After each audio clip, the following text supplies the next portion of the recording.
नमस्कार मंडळी, कशा आहात तुम्ही? छान मजेत, मी पण छान मजेत. स्वागत आहे आपल्या चॅनलमध्ये, आर्ट अँड ब्लॉगमध्ये. तर असं झालं की आमच्या शेजारच्या ताईंनी मला दिलं आणून काशीफळ. आमच्या इकडे काशीफळ म्हणतात, कोणी कोणी लाल भोपळा पण म्हणतं आणि कोणी डांगर पण म्हणतं.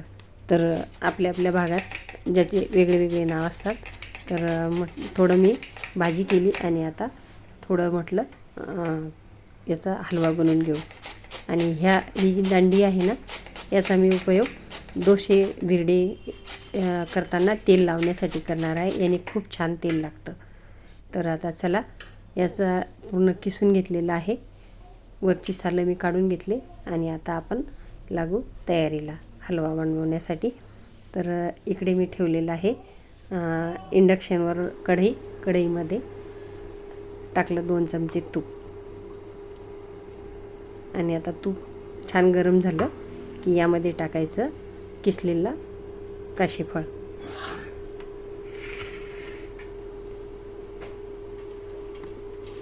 याचे धपाटे पण होतात, पुऱ्या पण होतात आणि हलवा पण होतो, भाजी पण होते. असा हा बहुगुणी काशीफळ आहे.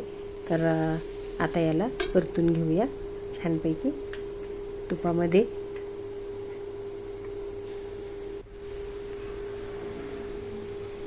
एक गोष्ट आहे, ह्या इंडक्शनवर आहे ना, भांडं ठेवलं ना की हलतं. तर आता इकडे मी दूध टाकून घेतलेलं आहे. जेवढं आपल्याला आवश्यकता आहे तेवढं दूध टाकून घ्यायचं.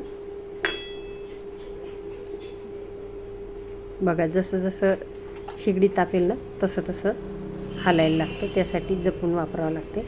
तर इकडे ड्रायफ्रूट पण घेतले आणि खोबऱ्याचा किस पण घेतला. जे आपल्याकडं असतील उपलब्ध ते वापरायचे.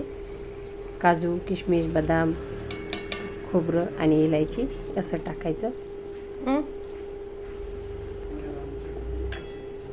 आणि थोडा वेळ याला असं शिजू दे.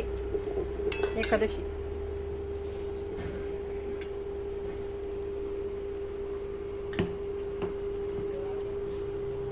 बघा, आता शिजत आहे. आता टाकूया छोट्या वाटीनं अर्धी वाटी साखर टाकणार आहे, कारण जास्त गोड होईल म्हणून. आणि पहिलेच भोपळा हा पिकलेला आहे, त्यामुळं त्याचं स्वतःची चव गोड आहे. थोडीशी साखर टाकायची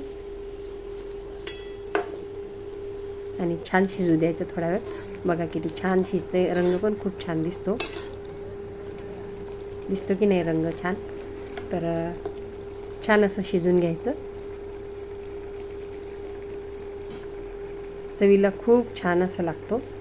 तर झाला आहे शिजून तयार आता. आणि उपवासासाठी इकडे कुरड्या घेतलेल्या आहे आणि इकडे हलवा पण घ्यायचा.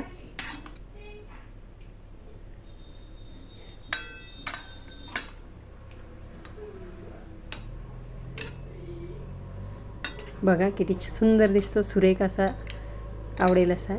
आता मी साहेबांना देते. आणि कसा झाला, आवडल्यास लाईक, शेअर करा, सबस्क्राईब.